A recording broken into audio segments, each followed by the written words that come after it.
BJP party Pawan కళ్యాణ్ని సౌత్లో ముందు పెట్టేసి బీజేపీ బలంగా ఎదుగుతుంది. దాని మీద మీ స్టాండ్ ఏంటి? బీజేపీ అంటే అది జాతీయ పార్టీ అండి.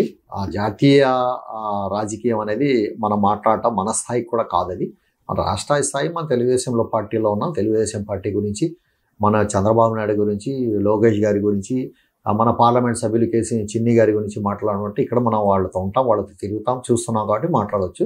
జాతీయ నాయకత్వం బీజేపీది ఏం ఆలోచిస్తుంది, ఏం చేస్తున్నది ఇది వాళ్ళకే తెలుసు. అంటే ఎన్నికల సందర్భంలో కూటమి ప్రభుత్వం ఏదైతే ఉందో ముస్లిం మైనారిటీలకు కొన్ని హామీలు ఇచ్చింది. ఆ హామీలు ఎంతవరకు అమలు చేసింది? ముస్లింలకు హామీ ఇందాక చెప్పాం మీకు.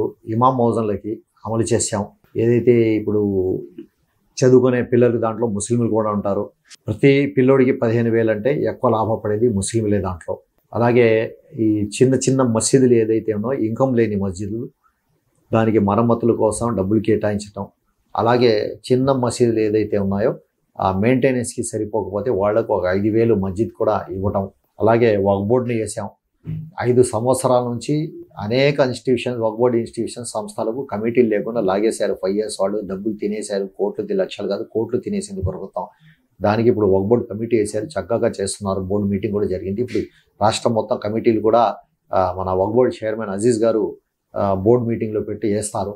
ప్రతిదీ కూడా ఏదైతే మనం చెప్పామో హజ్ హౌస్ అనేది హజ్ హౌస్ కడతాం. ఎందుకంటే చరిత్ర మాదే. ముస్లింలకు ఉపయోగపడిన చరిత్ర ఉంటే చంద్రబాబు నాయుడికి ఉంది ఈ రాష్ట్రంలో, తెలుగు ప్రజల్లో. హజ్ హౌస్ కడతాం.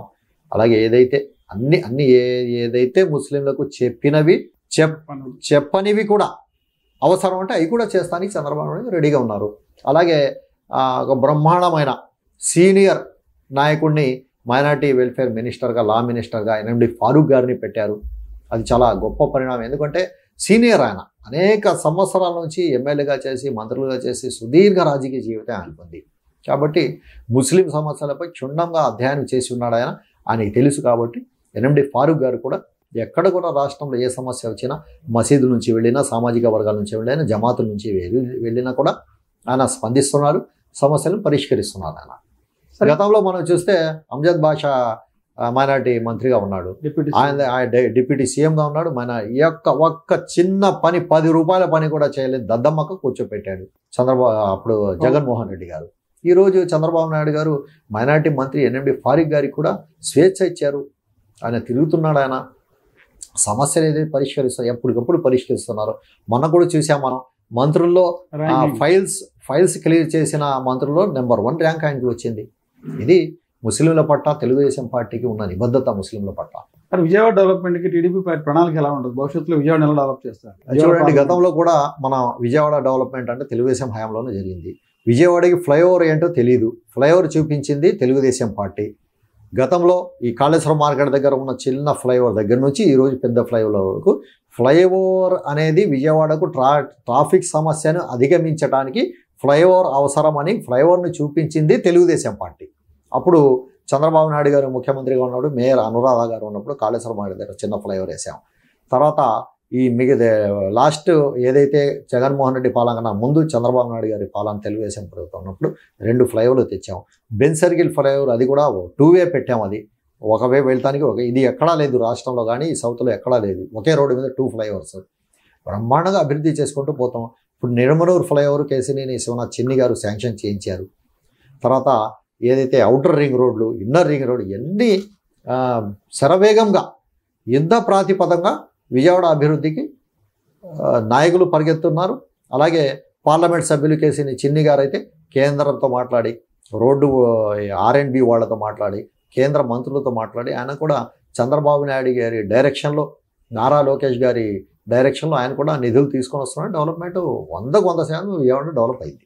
సార్, ఇప్పుడు టీడీపీ పార్టీలు చూసుకుంటే గతంలో చాలామంది పార్టీకి కష్టపడిన వాళ్ళకి యువకాలంలో కూడా పాదయాత్రలు కూడా చెప్పారు నారా లోకేష్ గారు. పార్టీ కోసం ఎవరైతే కష్టపడతారో వారిని అధికారం చేపట్టిన తర్వాత, అధికారంలోకి వచ్చిన తర్వాత ప్రతి ఒక్కరికి గుర్తిస్తాము, వారి కష్టానికి తగ్గ ప్రతిఫలం ఉంటుందని చెప్పన్నారు.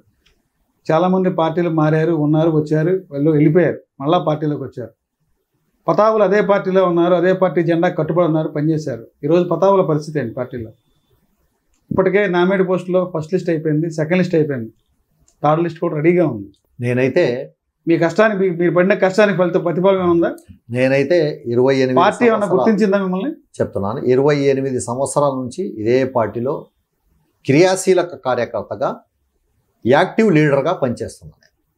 ఏ రోజు కూడా నేను ఎలక్షన్లో కానీ ఎలక్షన్ తర్వాత కానీ మన నాయకులు కానీ ఎంపీలు కానీ మంత్రులు కానీ ఈ ఎలక్షన్లో నేను పనిచేస్తున్నాను కాబట్టి నాకు ఇది కావాలి, నాకు ఈ 10 కావాలి అని ఏ రోజు కూడా నేను అడగలేదు. ఎందుకంటే నేను తెలుగుదేశం పార్టీ సైనికుడిని.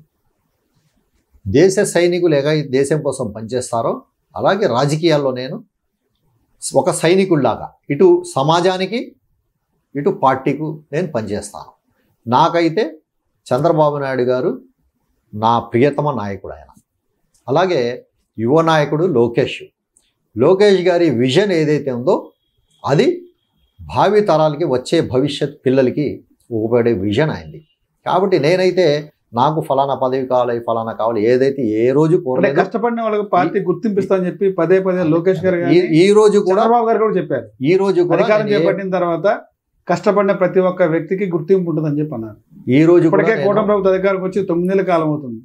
అదే చెప్తాను. ఈ రోజు కూడా నేను ఏ పదవి అడగలేదు. కానీ నారా లోకేష్ గారు చంద్రబాబు నాయుడు గారు ఏదైతే ప్రకటించారో మీరు చెప్పినట్టు కష్టపడిన కార్యకర్త గుర్తింపు ఉంటుందని 100% గుర్తింపు ఉంటుంది.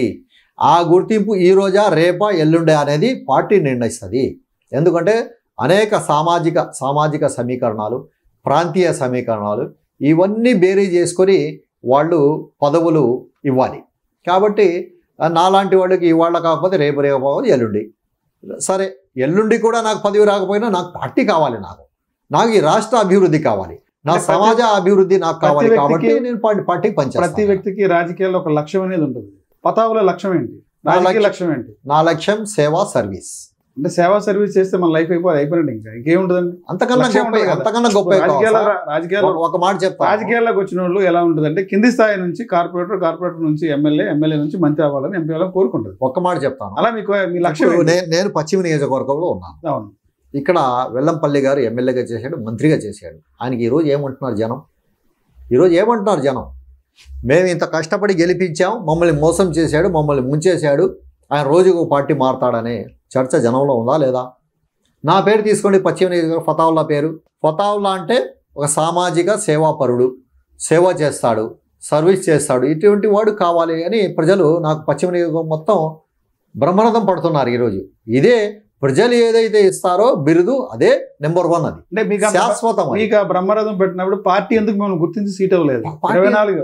24 ఎన్నికల్లో మీకు ఎందుకు పార్టీ మరి గుర్తించి మీకు సీట్ అవ్వలేదు? ఇక్కడ 2 పాయింట్లు ఉన్నాయి. మీరు ఇంత సర్వీస్ చేశారు, పార్టీకి ఇంత సర్వీస్ చేశారు, ఏరియాలో అంత పేరుంది, మీకు ఇక్కడ ప్రజల్లో పేరుంది, సామాజికంగా కానీ సర్వీస్ యాక్టివ్లో కానీ. ఇక్కడ పశ్చిమ నియోజకవర్గం అంటే ప్రభుత్వం మిమ్మల్ని ఎందుకు గుర్తించలేదు చెప్తున్నది. అంటే గుర్తించలేదంటే ఇప్పుడు నాకు పదవి లేదంటే గుర్తించలేదని కాదు అర్థం. అంటే కష్టపడే వాళ్ళకి ఇందాక చెప్పాను, కష్టపడే వాళ్ళకి పార్టీల్లో ఆ సమయం వచ్చినప్పుడు అభ్యర్థులకు ప్రకటిస్తారు. ఎమ్మెల్యే కానీ ఎంపీ కానీ. ఇక్కడ చూడండి గౌరవం, అది ప్రాంతీయ సమీకరణలు, సామాజిక సమీకరణలు ఇవన్నీ ఉంటాయి. పశ్చిమ నియోజకవర్గానికి వచ్చేసరికి ఇక్కడ మన కూటమిగా ఏర్పడి పోటీ చేశాం. దీంట్లో అనేక మంది త్యాగాలు చేశారు, అనేక మంది సాక్రిఫైస్ చేశారు. సీట్లు ఉన్నవాళ్ళు వదులుకున్నారు, సీటుకు ఏదైతే ఆశలు పెట్టుకున్నారో వాళ్ళు కూడా వదులుకున్నారు.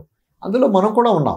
ఎలాగంటే ఈ నియోజకవర్గం ఈ కూటమిలో మనం బీజేపీ జనసేనకు అధిష్టానం మాట్లాడుకొని జనసేన కేటాయించింది. తర్వాత మళ్ళీ బీజేపీ జనసేన టీడీపీ అధిష్టానం మాట్లాడుకొని ఈ సీటు బీజేపీ పోటీ చేయాలని నిర్ణయించింది. కాబట్టి నాకే కాదు, ఇక్కడ ఆశావాహులు 4-5 ఉన్నారు, వాళ్ళకు కూడా లేకుండా పోయింది కదా. ఇప్పుడు పదవి ఇస్తేనే గుర్తించినట్టు కాదు. నేనైతే పదవి కోసం పనిచేయట్లేదు, ఈ రాష్ట్రం కోసం, ఈ సమాజం కోసం ఈ నాయకత్వం ఉండాలి. చంద్రబాబు నాయుడు గారి నాయకత్వం అయితే డెవలప్మెంట్ అనేది నేను ప్రగాఢంగా నమ్మేవాడు నేను. కాబట్టి నాకు పదవితో పనే ఉండదు. నాకు ప్రాణం ఉన్నంత వరకు దేవుడు నాకు ఎంత శక్తి ఇచ్చాడో ఆ శక్తిని ప్రజాసేవ కోసం వినియోగిస్తాను, ప్రజల కోసం నేను పాటుపడతాను. ఇదే నా ఎయిమ్, ఇదే నా అంతిమ ఏదైతే నిర్ణయం అనుకున్నారో ఏమన్నా ఏదైనా ఇదేనా.